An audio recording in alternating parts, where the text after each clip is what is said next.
Bare necessity, but simple bare necessity.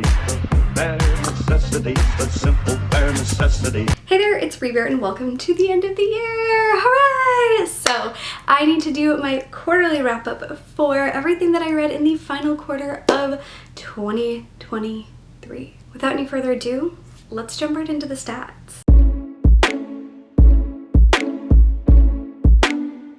My total books read for quarter four is 20 books, which is not bad considering the fact that I was kind of in a slump for the majority of this quarter. Of those 20, 2 of them were rereads and the rest were first-time reads. Across those books, 5,292 pages, which is, as you may notice from the rest of the quarters, it's significantly less than I read. That's like half of what I read in quarter three. So moving on to authors. Of the books that I read, 11 of them were authors that I was reading for the first time, and 9 of them were authors that I had read from previously. As far as target audience, only 1 of them was a kid's book, no middle grade this time around. Only 5 were YA and 14 were adult this time. I previously owned 7 of the books.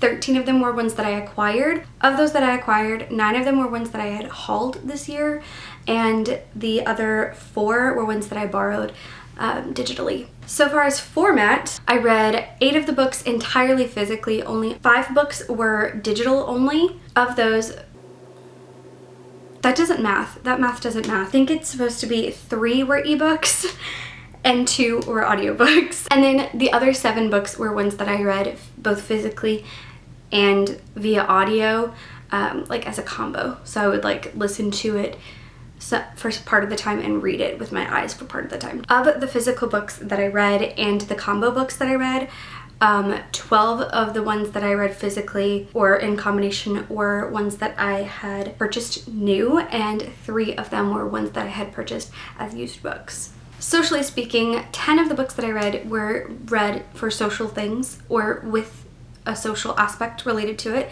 and the other 10 were read completely independently with nothing social intended or planned. Of those social books, 6 of them were for readathons or group book type things. 1 was a Literally Dead book club. 1 was the Besties book club, which is also Kayla's. The other 4 of this section were all read with Murphy Napier's Discord groups. The other 4 social books were for content-based things. 3 of them will end up in solo videos that are specific to that book or series of books, and then 1 of them is for a themed video.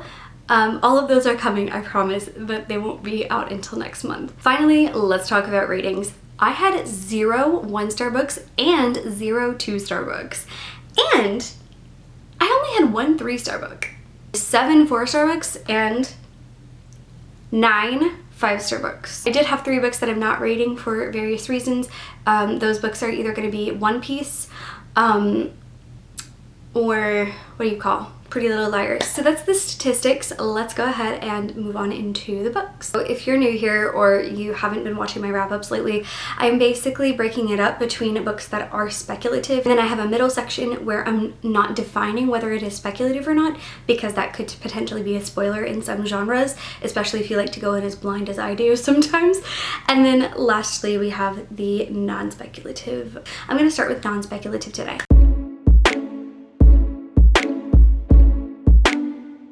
So I read the next 2 books in the Pretty Little Liars series. Both of these are unrated. And so if you don't know anything about this series, I'm not going to sit here and explain it. I'm not going to waste both of our time doing that. Continuing with YA, I also read Queen of the Tiles. This is a murder mystery. We are following Najwa. She is a what do you call it? She competes she Scrabbles competitively. She plays Scrabble competitively. Last year when they were at the competition, her best friend lost a match for the first time and then dropped dead immediately after. 1 year later, she hasn't been involved in anything related to Scrabble since that happened, and now she's come back for the first time to figure out what happened to her best friend. This is really cute in some ways and really fun and exciting in other ways, and I enjoyed it. I thought it was a good time. I did listen to this partially on audio and read it partially physically. I think I rated this one 4 stars. Days at the Murasaki Bookshop.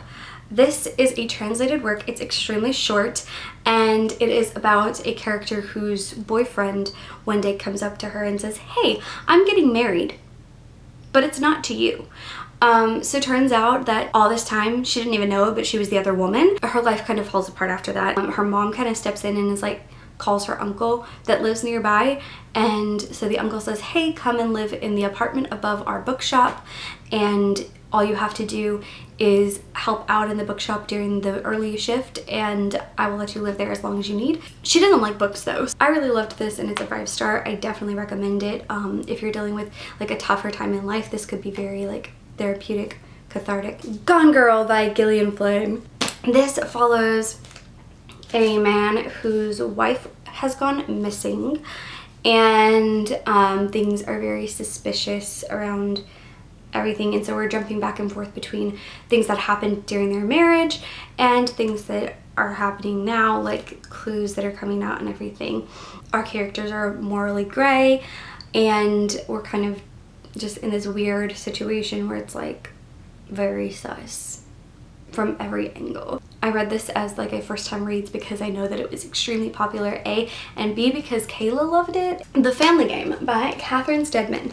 I read this kind of with Literally Dead Book Club, but also I read it after the Literally Dead Book Club read it, so I'm still counting it because I'm gonna go rewatch the live show eventually, but I haven't yet. This is a thriller that follows a character who is a writer, and she falls in love with this guy who's very rich family, but she hasn't met the family yet because he's very protective of that and everything, and like keeps a lot of distance between him and his family. So she finally gets to meet the family because he proposed. So they're engaged, and so they start to interact between Thanksgiving and Christmas. And by the time we get to Christmas, things start to get more and more weird.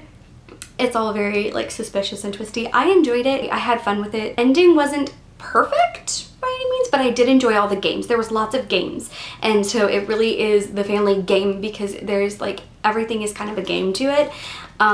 Even just everyday average conversation. I actually do have 2 more, and they're ones that I borrowed. They're little novellas that I read. One is called Arresting Scroogeface, and this is by Megan Quinn, and this is like kind of a, it kind of gives like the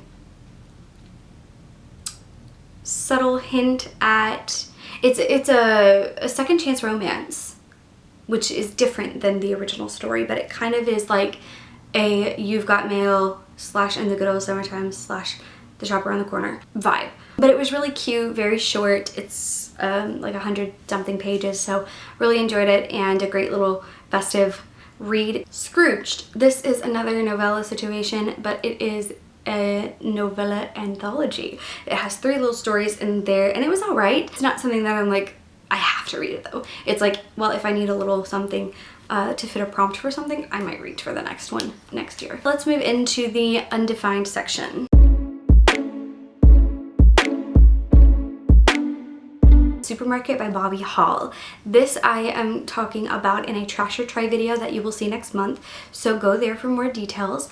It follows this character named Flynn, and he's kind of stuck in this really crappy life situation. He was recently dumped, and he is living at his mom's, and so he picks up a job at a supermarket, and he works there as inspiration for the story he's trying to write. Then things start to get really weird.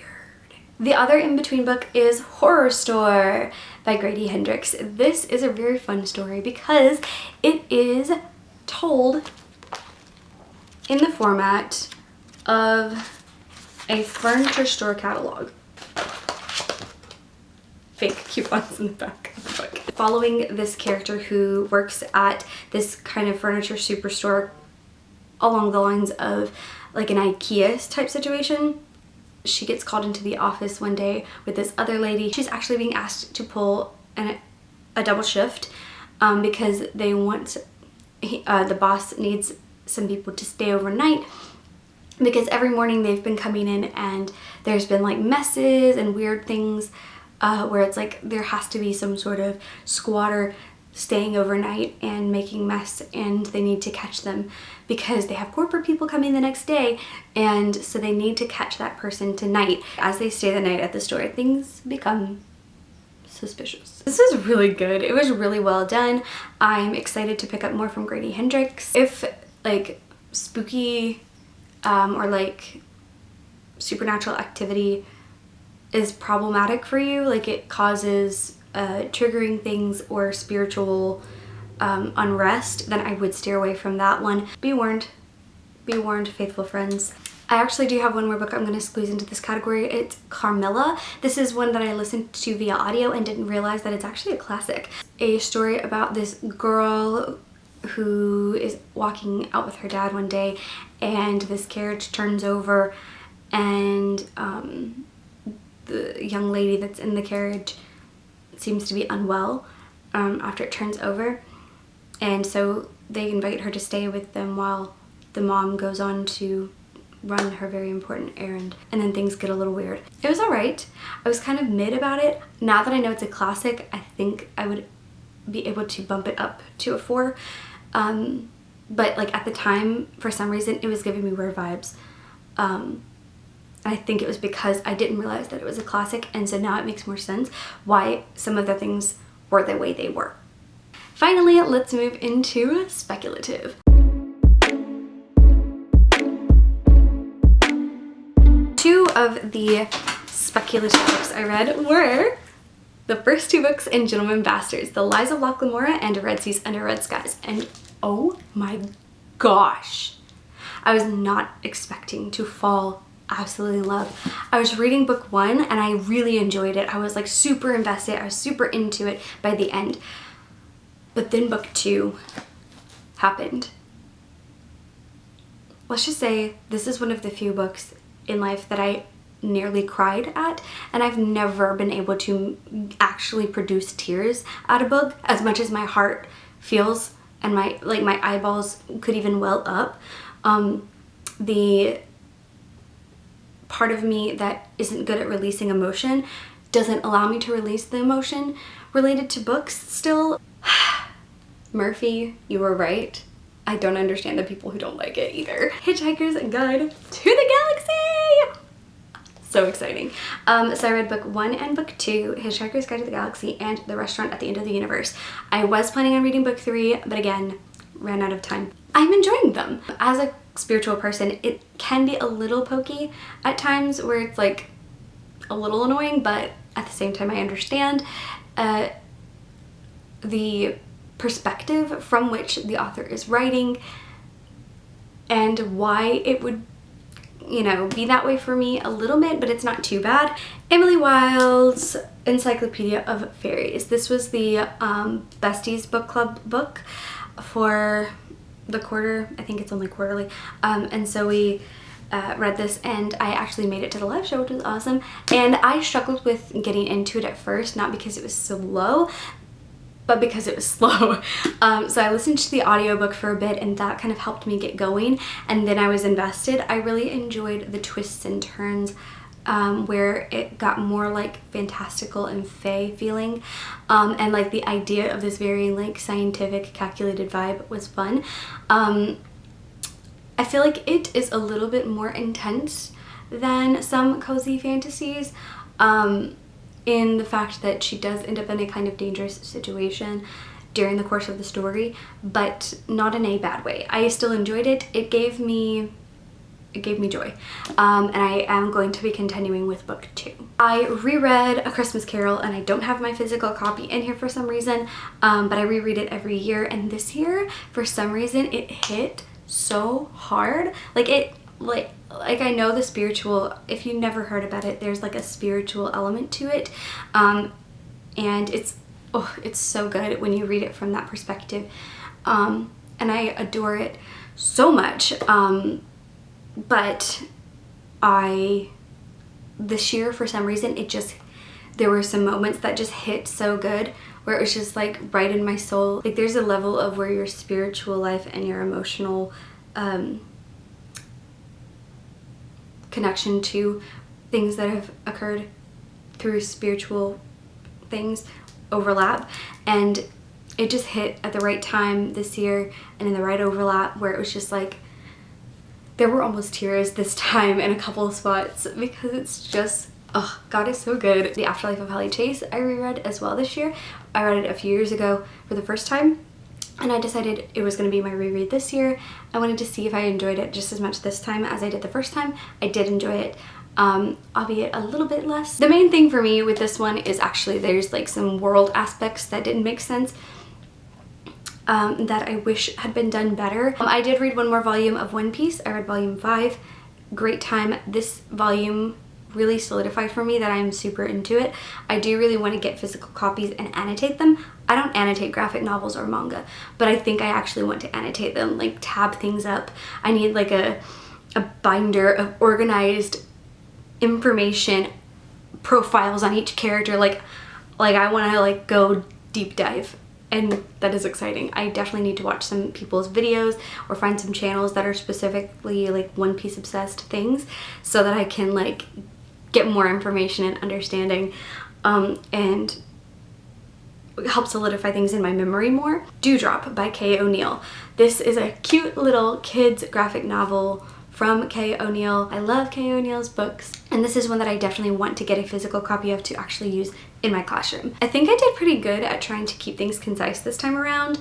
I try not to get into much detail just because of the fact that these videos get so long, and like my channel's not big enough for me to like sit here and go so long and so in depth. Like if more people become invested in watching and hearing my thoughts and opinions, that would be cool. But like until then, we're gonna try to keep it brief on things so that editing Brie doesn't put off doing the editing. So yeah, that's gonna be it for this quarterly wrap up.